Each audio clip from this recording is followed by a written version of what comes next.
Hello there everyone and welcome back. It's time to continue on with my endeavors with the Imperial Navy, and so far we've had some good luck against the Tyranids and Orcs primarily. Although this fleet kind of excels against them mainly because of the long range punch that it has, the slow and steady nature of being able to consistently hit my opponent, and then when they finally get in close range I have the short range firepower to kind of pummel them to a pulp. Although we'll see how that plays out as we continue on with this series, since I don't have the convenience of the macro cannons to kind of do the burst damage to complement the torpedoes the best, so when I do get in close, a lot of times I'm going to be relying on ramming to kind of finish them off if the torpedoes can do what's necessary. And I think we may have an example of that here, for we're going to be faced off against Tau, where their long range firepower is going to be kind of superior to mine at long range, especially due to the awkward predicament where I can't really lock on safely if I want to use brace for impact for the firepower. But in this case, we're going to deal with Necrons, and this is another example of what I mean. They have the armor to at least decently take the torpedo hits in, and the ramming damage is not going to be as significant due to the 83 armor all around, especially since we're going to be faced off against, the Kopej and the two tomb ships. And the two tomb ships are going to be hiding in gas clouds here. And all this time, I kind of outplayed myself a tiny bit, since I kind of was wondering if maybe there's like shrouds or something. I never did consider launching fighters in any of these gas clouds because there is only one spot they could have been hiding. For some reason I was thinking maybe they were on the left. It's entirely possible they could have deployed here on the left. There's enough space for at least a tomb ship to hide there, truth be told, even though I was looking at the main map and it seemed like they were not able to deploy there. So that's something I should have done right off the bat, at least help with that vision, at least so that I know what I go up against. Since, Volpez is just simply put going to just silent run with the Kopej and then just mass recall on top of me. And I'm not going to have the convenience to do the damage necessary, since I don't have the slightest clue where they're going to be, alas. Even with my best intentions with the frigates kind of out in the front, unless I have them a good distance away, a good distance ahead, it's not going to give me enough early warning to kind of capitalize on that. But we're going to be getting into the thick of it. It's going to take a minute or two as the light cruiser kind of makes its way over. And hell, this is where I'm kind of uncertain what I'm up against. I was wondering if maybe there were shrouds, since you're going to see me tighten up my formation a tiny bit, and this kind of does do me a slight bit of a disservice. It potentially, since once the tomb ships do reveal themselves, I need to hit with as many torpedoes as I can as quickly as possible, but if the mass recall, if they jump too close for my Imperial Navy ships to kind of get easy torpedo shots in, that is going to be a little bit inconvenient. Otherwise, we're just going to wait for the inevitable attack. We're going to spot them momentarily as I have these frigates kind of go on ahead to try and spot, and at least get a little bit of extra vision. And then, as soon as that happens, we're going to be in the thick of it. My lances, while they have the armor piercing to be effective, they weren't really meant for the close range firepower all that well. I'm just wondering when this attack inevitably happens. It's probably still in our moment actually. So we could probably do ourselves a favor and maybe skip on ahead.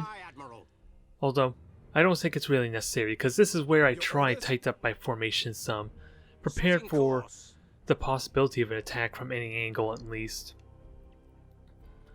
Since, right now, I'm wondering what my thought process is to kind of make it easy for my ships to kind of shield each other. There's the flagship being spotted, immediately jumps in for the mass recall, and sadly this is where I talk about the close proximity does me a disservice, because the two front cruisers are not able to get their torpedoes in I would like, and alas my other two cruisers are right now trying to ram the flagship and try to get a new heading there. It is a bit of a mess, I will admit, but you can see we are getting chunks of damage in at least. It's only a single torpedo salvo that we got so far though. And if I was able to be more decisive here, the idea at least would be to board the hell out of one tomb ship and just try to obliterate the other one as quickly as possible. Especially with the convenience of the Kulex's Assassin that I currently have to give me that additional morale damage. Sadly, I'm taking the full brunt of the Scarab Swarm, which should do, about 450 damage I think to my ships, which doesn't seem all that significant, but since my frigates are still alive, for crying out loud. But my cruisers are pretty damn limping, even though they didn't have the Dispersed Lightning Arc. This was reload stance the entire time, so I'm wondering what honestly did all that the handful of damage, and the only thing I can really think of is maybe the ramming did a notable amount, since we're kind of ramming the A3 armor after all. Into tomb ships no less, which kind of compounds on that sum. Sure, this one cruiser is holding fire, I'm just realizing it now, but I didn't have the best convenience to fire the ships with the lances as much as I would like anyway. I wanted to prioritize on torpedoes, and that close formation kinda screwed me over, at least made it a lot more difficult to do. Also, trying to fly away from the light cruiser to minimize the Scarab Swarm could have been handy as well. Would have gave me an opportunity to fly behind the tomb ships out of their line of fire if I got the torpedoes in ahead of time. And then all that time I could have got all free lance damage in. It was not a proud moment for me. I'm not happy with this display. Since right now, my ships are pretty much dead and my flagship's currently on a mutiny as a result of this. The double tube ships do have the means to do a lot of morale damage really early on with their burst. Was it? I forget what the ability's called. The Nightmare Shroud? No, that's an upgrade. Ancestral Tears was called. Now I got it now. So the additional morale damage on top of the sheer amount of AoE on top of ships getting destroyed made that a bit of a mess for me, alas. Okay, now this is the town matchup I'm really interested about, since truth be told I was kind of foiled this matchup with my Azuyani play, and we are going to be dealing with the 6 Tau cruiser fleet. And there's a couple of things I'm worried about coming into this matchup. For one, how aggressive can I get? Or, well, let me rephrase that. How aggressive can I get with this fleet? Since the main concern is if I dive in there too aggressively, I leave myself so exposed to getting hit by the Seeker missiles real easily. Granted, the Seeker missiles will primarily be hitting the prow of the ship, but with the critical hit chance that they have, armor doesn't really matter, and losing engines, losing generators can be a big deal early on. I want as many of my ships in point blank range as possible. So truth be told, this is a little bit of experimentation for me, due to how limited my time playing against the 6 cruiser Tau fleet is. And I worry, after this video, that it may still be some time till I get another opportunity to put what I learned here. But I am still excited to prospect, since there is a lot of potential here. And what I ultimately try and do is have Emperor's Tara as one of the abilities.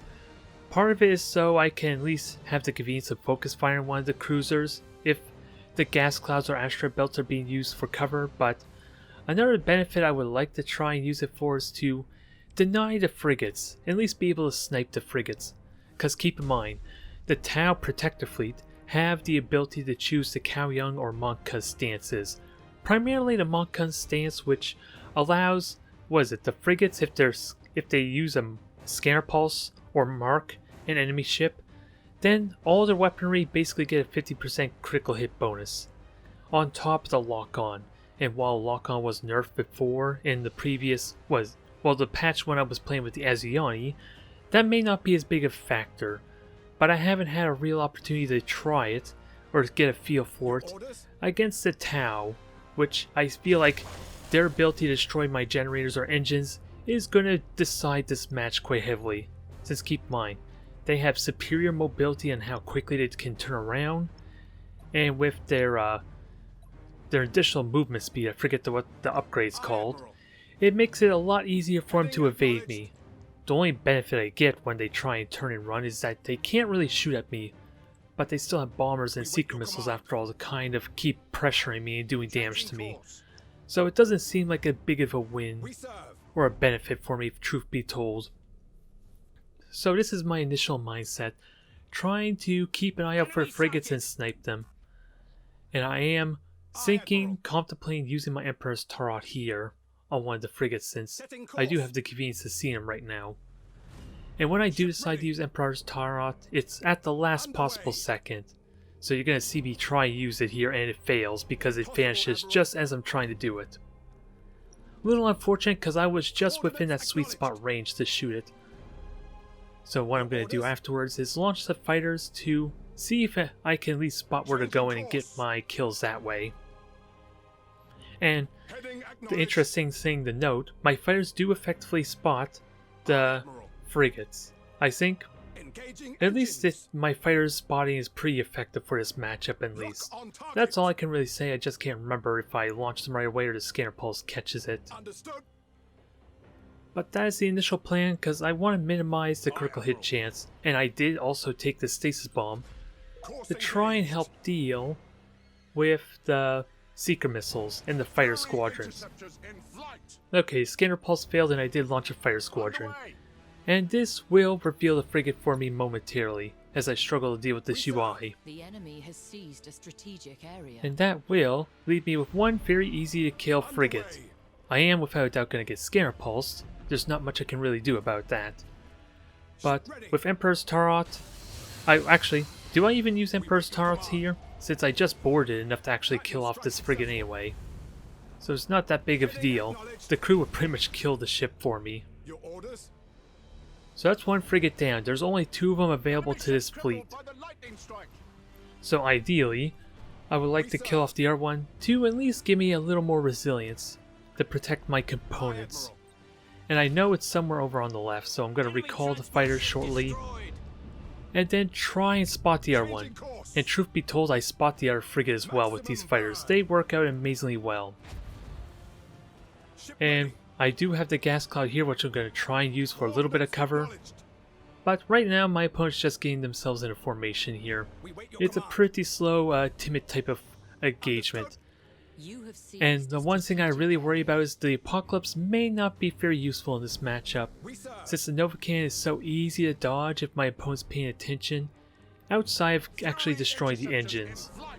They have such ridiculous turning speed, especially with the upgrade as well, keep that in mind, that they can dodge the Nova Cannons even if I angle it the best. Hell, it's possible unless I put a dead center on a crippled ship with their engines destroyed, they could still possibly turn and evade out of it.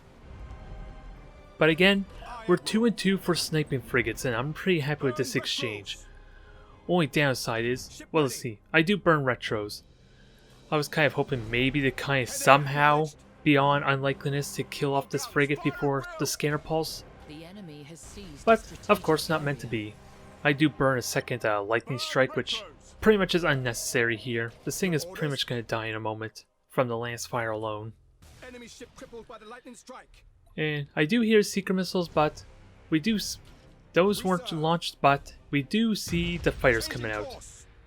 So I'm hoping that the scanner pulse expires before the fighters get here, since what, 20 seconds already gone by? So I'm gambling a tiny bit, maybe I can get away with this. I'm withholding the stasis bomb for that reason too. Kinda gambling a little bit I can conceal myself.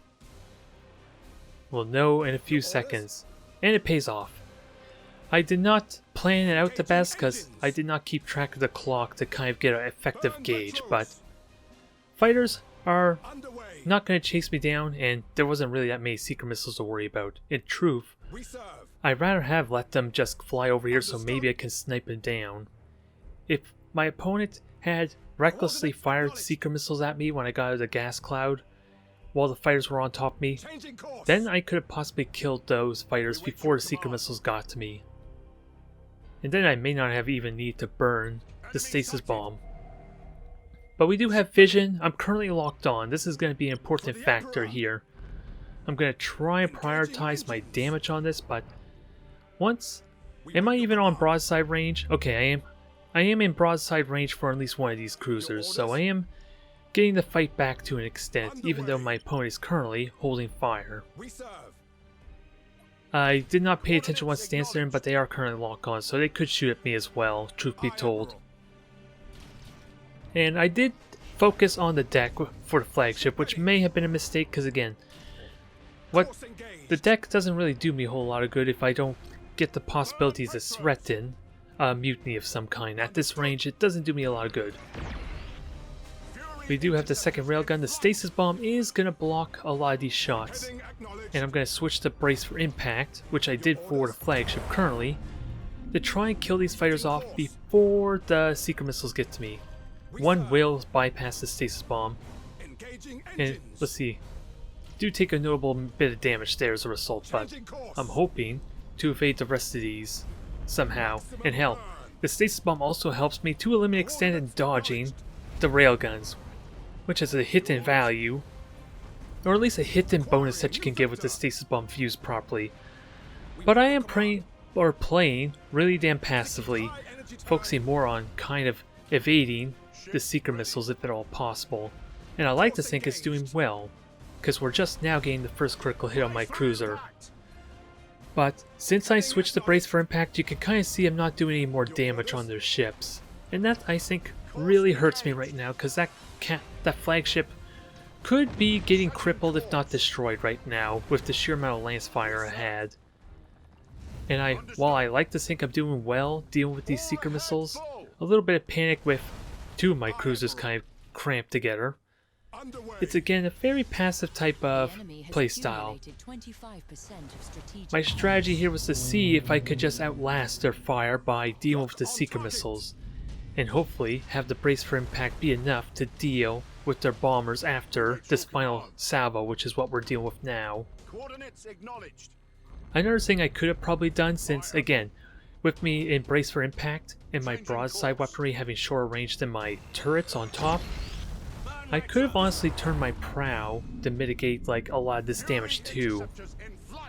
That's another thing I want to experiment with as well, since keep in mind, so long as my side is facing the enemy, or facing these townships, they're essentially doing double damage to me. And I'm not really getting any value because my broadside weaponry aren't really hitting just yet, due to my brace for impact stance. Thankfully, the seeker missiles were heavily mitigated there just due to the fact there were no fighters. And now we have to deal with the bombers, but sadly, I am about to lose my second cruiser, or at least it's so limping that it's kind of useless now with all its weaponry destroyed. So, I feel like I succeeded in weathering the storm. It's just a question, is there enough firepower and health to kind of get in close and do what's necessary? Since now we're in a predicament where, what is it, the flagship's locked on, it's getting its shots in, but it's going to be a very slow process. Is it shooting? It better be shooting. I have it locked on purpose after all. It just doesn't look like it's shooting right now. The turrets are, of course, firing, but I'm not seeing the lances hit anything. It might be, oh, it's probably because the one cruiser that I could shoot at is hitting the asteroid belt right now. And now that I'm finally in range, I can comfortably get a little bit of decent damage in with the torpedoes, but it's not looking good for me. Two of my main cruisers are out of the fight, and I'm going to be relying on them heavily for the ramming and torpedo damage, especially if I'm somehow lucky enough to hit with melted torpedoes due to their poor morale. Otherwise, flagship's still limping. As much as I would like to have this thing be in front and take the damage, the speed also is being a bit of a hindrance, and it's really risky to want to boost with the ship to get in front of my cruisers. Because when Tau is able to fire the seeker missiles and the bombers at when they're able to launch their seeker missiles and bombers at any point in the match, unless I can be close enough to gas clouds or asteroid belt to kind of deny them, that is a very risky prospect. And now we're getting engine critical hits, but I don't really have much of a fleet anymore to really capitalize on it. All my engines are critically hit, so if the Tau player wanted to, they could just fly away outside of my optimum range, pretty conveniently. This is kind of the situation I'm worried about most, just because my engine's being destroyed. Since I was in relatively good shape, and hell, even their frigates were kind of destroyed as well, so they didn't quite benefit from that if they were using Monka, which is really impossible to really know if they were going Cao Yang or Monka. Otherwise, this is going to be a loss, it's going to take a while, but ultimately this flagship is going to just get killed off by its bombers. Or not bombers, but by the troop boarding. And apparently, the bombers are also doing boarding assaults on me, which is more the reason why I need my ships kind of able to shoot them down quite well with the brace for impact. So sadly, I played that probably a little bit too passively, but I am happy with the effectiveness the stasis bomb can do there, because it also did pause the railguns to allow me to dodge them for that brief period of time. So there is some value, it's just a matter of how to utilize it in a nice manner so I can actually get aggressive at the same time. Now, otherwise there's not much else left to say. We'll just skip on through to the end, and we'll go over to the rematch. So like I said, this is a bit of experimentation. I'm really worried about fighting or going aggressively on the Tau, since it's really easy for it to bite me in the ass with the Seeker Missiles and Bombers. Because if you're flying towards the Seeker Missiles and Bombers, it's so much more easier for them to hit you and not having your point defense do the damage necessary to fight them off. Okay, so now is time for the rematch. And while I was playing incredibly passively before, I'm not gonna quite have that convenience this time around, since I accidentally end up swapping out my stasis bomb for thinking maybe the battleship could be my tank for this matchup by giving a supercharged void shield. I ultimately make that decision there, but I do keep the Emperor's Tarot, and while I don't think the Emperor's Tarot may be as useful as it could be, it is convenient sniping down the frigates and giving me a window to maybe shoot at the cruisers if the layout kind of suggested it, but I don't feel like that may have been the best choice, because like I hinted at before, the slower speed of the Apocalypse means if I force it to kind of use its all-ahead full to keep in front of everything else and reveal it, then it would be punished probably really damn heavily by this layout we have. There isn't really a lot of cover for me unless I deliberately tried and turtle over on the far right near the gas clouds. I don't even think it's possible for him to make it to the asteroid belt in time if I were to boost all the way across with the Apocalypse, so I feel like this would have been a really bad matchup for the supercharged void shield, or at least having the flagship kind of try and take point, which is going to be really damn important if I can at least have it soak a lot of that fire, just because it can weather the storm so much better, and at least then I don't have to worry about it getting critically hit so easily and so early on. Never mind the fact that the Kulex's assassin could be convenient for the morale issues once we start chipping down their health and their shield some. So the layout isn't all that convenient, and I try to have my cruisers in a little bit tighter formation as well to maybe make it a lot more easier for me to just boost or burn retros to let the other ships kind of circle around and take the hits for me.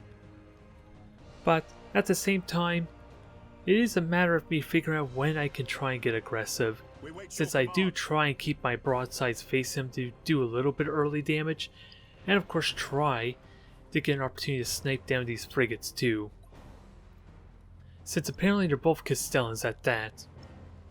So they're going to be the more durable ones. It's not like I'm going to have an easy kill of a frigate.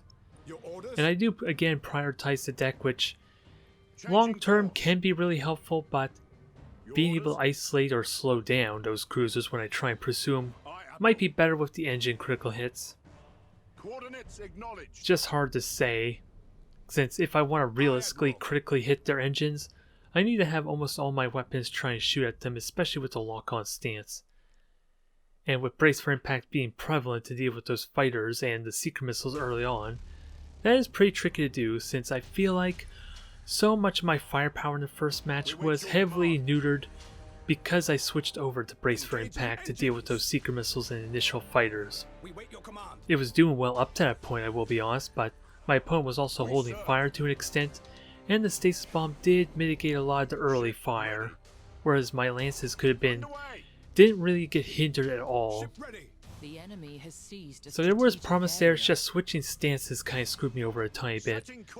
And You have seized this a is where the strategic aggressiveness area. does become important, since With the shorter range of brace for impact and just my broadside weaponry in general, I could kind of freely pursue or at least start moving towards my opponent. I just have, what, a grand total of 8 lances on each of my cruisers altogether, and then a couple of dorsal macro turrets on top of my Apocalypse, which again, is kind of limping behind, which really hurts me in this matchup. It does make me wonder if I want to micro warp jump to at least have the ability to get the flagship to jump in there at an awkward angle.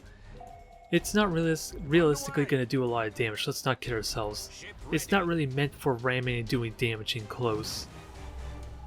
So that's a little bit of experimentation, but what we're going to see here is just how effective the cruisers can be when they get close. Sure, I continue to play the more passive route, but I feel like this has a lot more promise when we get to the close range engagement itself. It's just a question my opponent was taking the engagement seriously or not. And I don't have the convenience of a stasis bomb this time around, but what I try to do is use this asteroid belt to conceal my ships. It's kind of like how I did before with the gas cloud. And sadly, I miss out just barely because I'm currently not marked, and the fighters get just in range just at the last second.